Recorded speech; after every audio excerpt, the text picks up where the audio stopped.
Melton. Pauls. Here. Palermo. Here. Festerson. Here. Harding. Here. Mr. President. Here. Please rise for the Pledge of Allegiance and stay standing for the invocation, which I'll give today. Pledge allegiance to the flag of the United States of America and to the republic for which it stands, one nation, under God, indivisible, with liberty and justice for all. I just want to take a moment of silence for the several people who were tragically killed in auto accidents in the past couple weeks, not too far from here and in Omaha. One of the accident scenes I happened to come upon on I-80 traveling, and they're just horrific scenes, and that those tragedies affect so many people that when there's so many, sometimes we get numbed to them, but there are people who are families, friends, loved ones who are hurting really bad these days, and so I want them to know that our thoughts and prayers are with them at this time.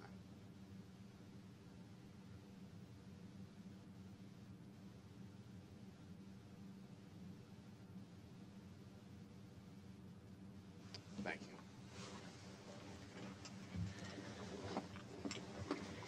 An affidavit of publication is on file for the pre-council and city council meeting, and a current copy of the Open Meeting Act is posted in a white binder on the east wall of the legislative chambers.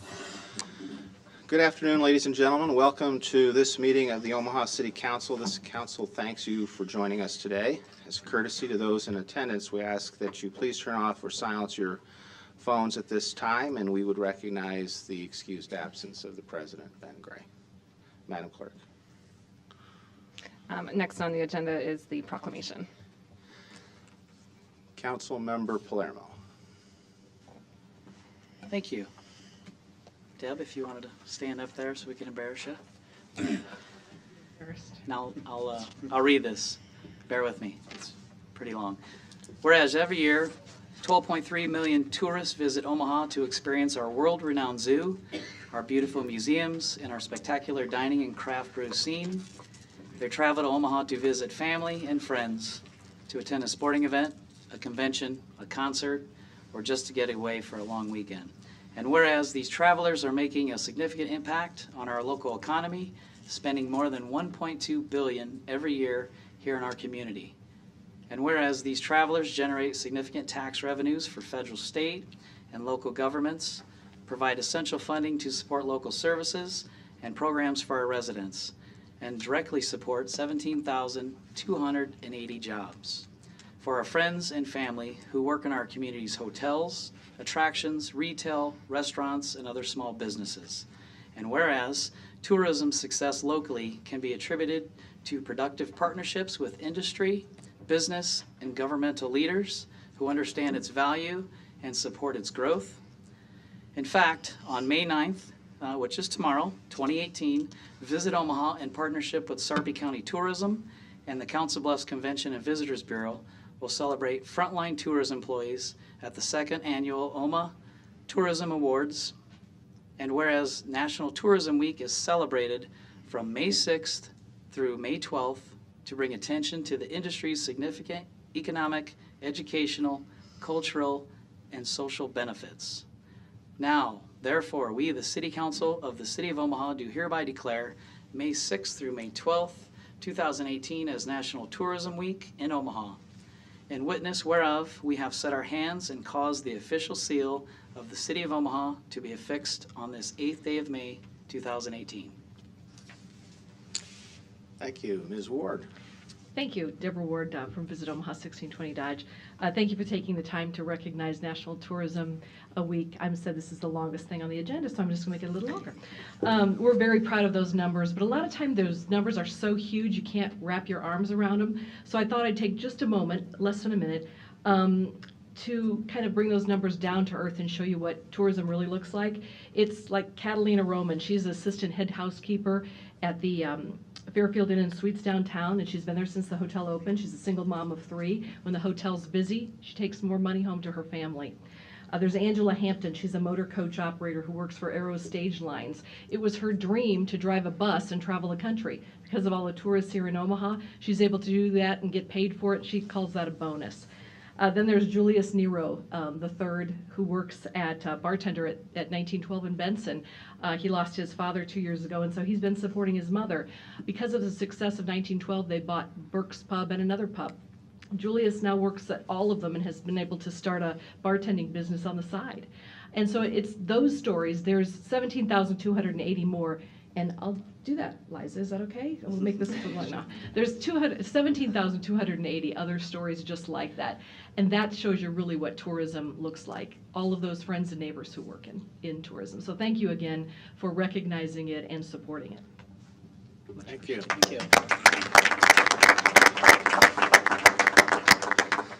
We'd also be remiss if we didn't recognize that it's City Clerks Week. So I want to make a shout out of thanks and appreciation to the clerk staff and their efforts to bring us into the digital age. So thank you for your efforts.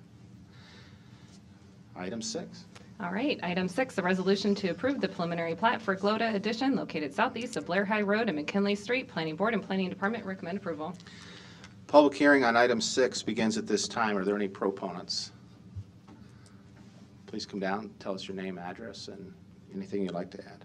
Darren Moy, 9224 North 108th Street, Omaha, Nebraska, 68142. I'm here representing Glota for any questions you may have. Thank you. Are there any other proponents? Are there any opponents wishing to be heard? Public hearing's closed. Roll call. Melton. Yes. Pauls. Yes. Palermo. Yes. Festerson. Yes. Harding. Yes. Mr. President. Yes. Item 6 is approved, 6-0. Item 7, a resolution to approve the preliminary plat for West Center Commons located southeast of 204th Street and West Center Road. Planning Board and Planning Department recommend approval. Public hearing on item 7 begins at this time. Are there any proponents? Yes, Mr. President, members of the council, Larry Jobin, 11440 West Center Road, appearing on behalf of the applicant Woodsonia 204th and Center LLC. With me today from that entity is Jeff Elliott. This property is generally located at the southeast corner of 204th and West Center Road.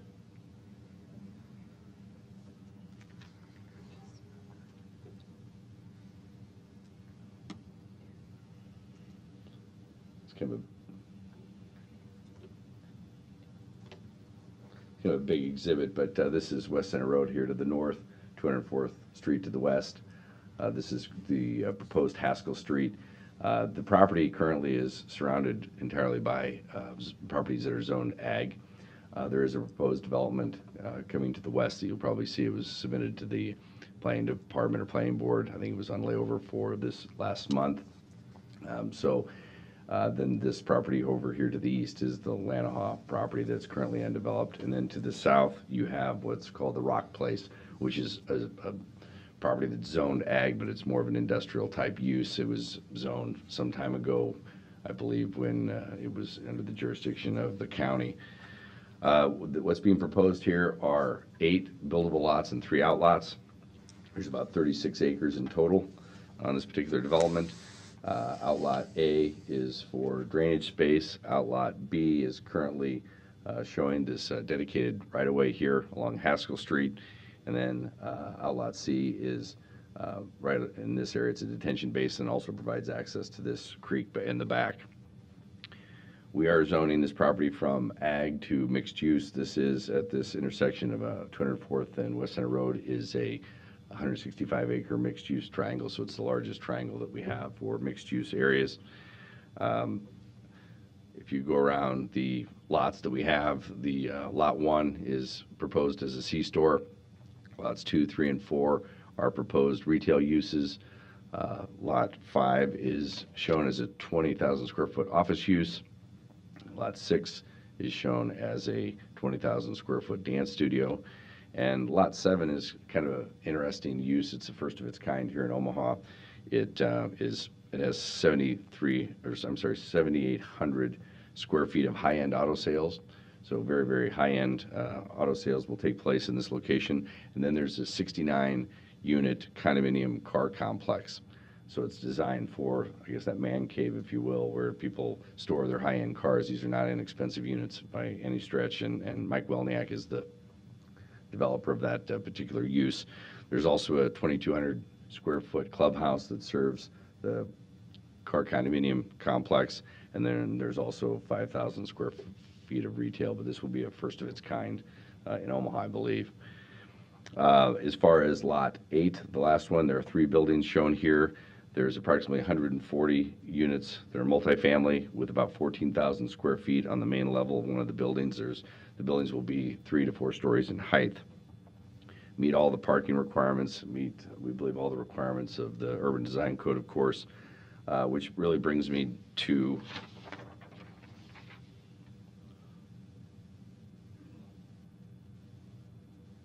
the traffic.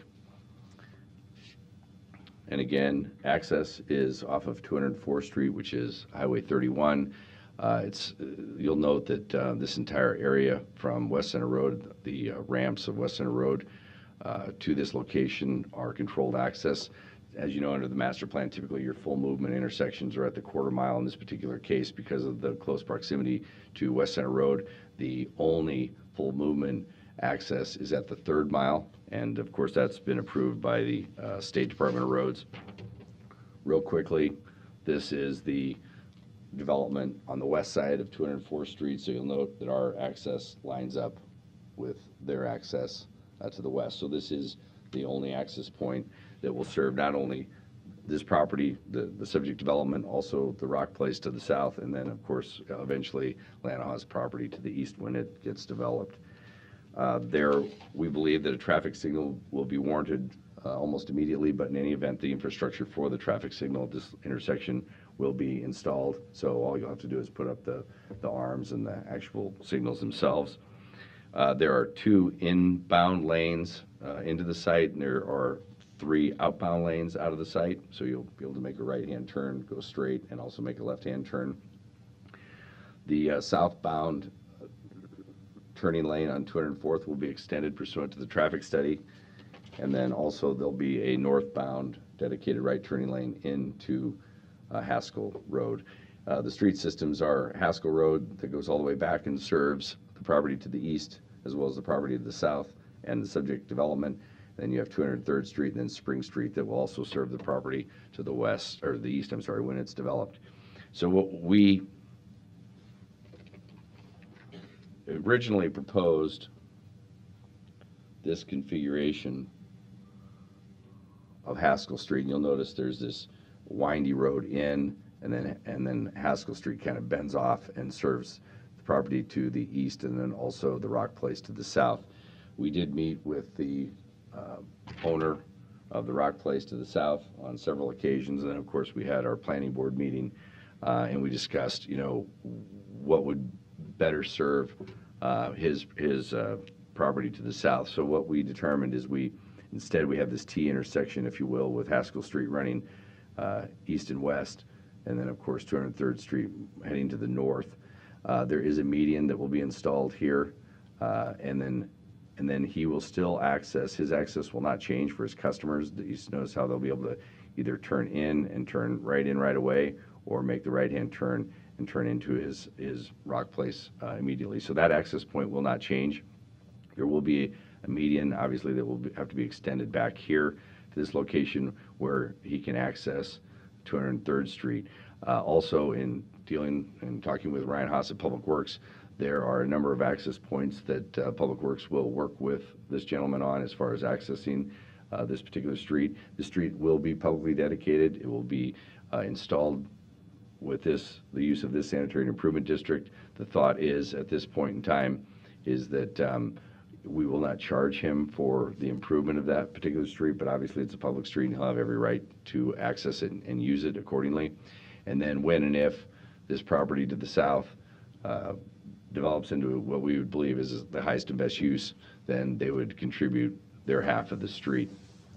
What we also have done is we've put half the right-of-way on the property to the south and half the property on the subject development. We just thought that was in dealing with Public Works, we all thought that was a fair and equitable distribution of the right-of-way to serve the various properties to the east, the subject development, and also the rock place that exists to the south. With that, this comes to you with favorable recommendations from the staff, unanimous recommendation of approval from the planning board as well. When, in the end, this is about a $30 million development here with all the different uses. I noticed that the Rock Place gentleman was not here, or is not here, but we will continue to work with him. But again, we think this is the most fair and equitable way to serve all the various properties. And with that, I'm happy to answer any questions.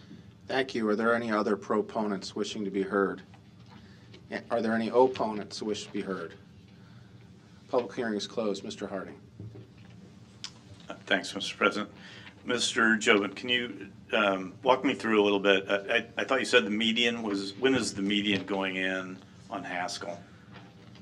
The median would go in right away. Okay, because I thought I heard you say that if someone was going to the Rock Place from the north, Yeah, you see, they would, yeah, I'll zoom in on that. yeah, thanks. So you can actually make this turn, Mm-hmm. and then you'll also make this turn. So that will not change. Oh, so the median doesn't start No, until well, after? The inbound movements, you'll be able to access the Rock Places people currently do access it. Okay, So nothing changes there. It's when you leave or exit is when you'll have to exit from this location or this location or this location, whatever different access points that within reason are acceptable to Public Works, they are going to grant him curb cuts to use that public street. Interestingly, also, you should note that there's a change in elevation. The entire street will actually be at the Rock Places elevation, and then it drops about 10 feet down. So even though the street's going to be installed by this particular development, really from here to here, there won't be any use of that public street. It will be, until this property to the east develops, will be really for the exclusive benefit of the Rock Place to the south. So he'll be able to use it as he wishes. but the cost will equally be shared. Up front. No, yeah, RSID well, I mean, eventually. Eventually. I mean, it's zoned ag. It's a legal non-conforming use. It'll always be able to be used as it currently is being used, but you can't increase the level of non-conformity. So at some point, I would assume that the highest and best use, or when this gentleman that owns the Rock Place wants to do anything more significant than what he has, because he really can't change anything that's out there, I would guess that the highest and best use is probably not that particular use, which is industrial. I think it would probably go to something else where you'd have a higher and better use and more value to the land. Okay, just one more then. So Sure. the property owner to the east, do they make any contribution to the improvements to Haskell? No, because the way it typically works is, Public Works can probably speak to this best, but the master plan requires connectivity to adjacent tracks where there is no connection. So just as they're making these improvements this way, of course, this development, when it occurs, people will be able to use those public streets going to the east. So it's really kind of a sharing arrangement. No one really shares in those costs that are off their property, unless it's agreed to in some way or some fashion. But when this develops, but I know that I represent the Lanahas as well, and I think they were okay with this development completely, with these two access points making the connection to the east. So I think everyone's Okay, in favor of this. thank you. Thank you.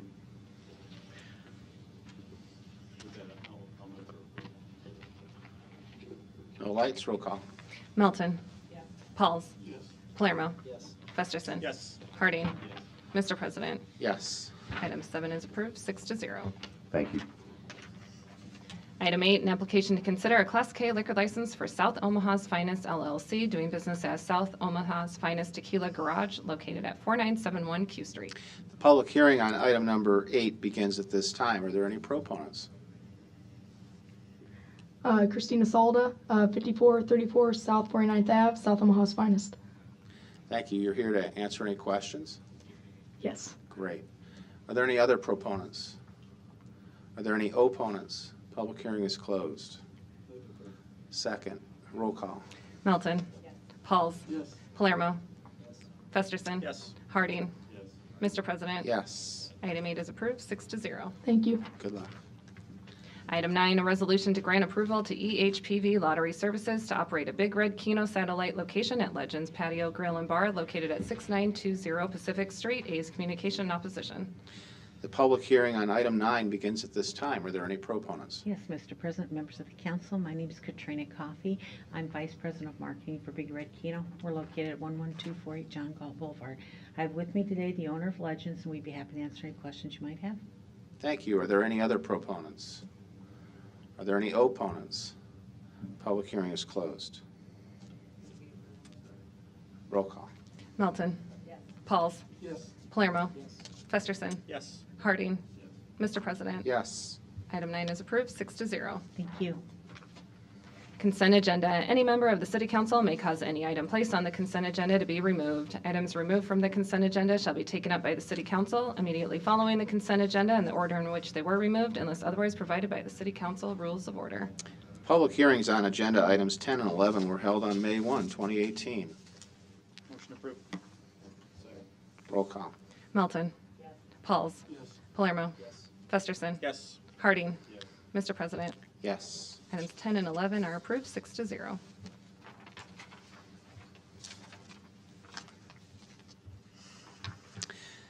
The public hearings on agenda items 12 through 19 are today. If you wish to address the city council regarding these items, please come to the microphone, indicate the agenda item number you wish to address, identify yourself by your name, address, who you represent, and if you are a proponent or opponent. The public hearings are closed. Second. Roll call. Melton. Pauls. Yes. Palermo. Yes. Festerson. Yes. Harding. Yes. Mr. President. Yes. Items 12 through 19 are approved, 6-0.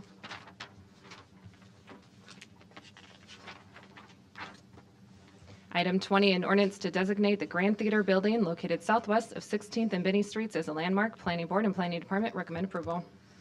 The public hearing on item number 20 begins at this time. Are there any proponents? Are there any opponents? Public hearing is closed. Non-action items, items 21 through 39 do not require a public hearing or city council consideration at this meeting, but will be placed on a future agenda for public hearing and or vote. The reason for non-action is noted after the item on the agenda, as well as the date the item is expected to appear on agenda for consideration. What's the pleasure of the council? Motion adjourned. Roll call. Melton. Pauls. Yes. Palermo. Yes. Festerson. Yes. Harding. Yes. Mr. President. Yes. Motion passed 6-0. Meeting adjourned at 2:22.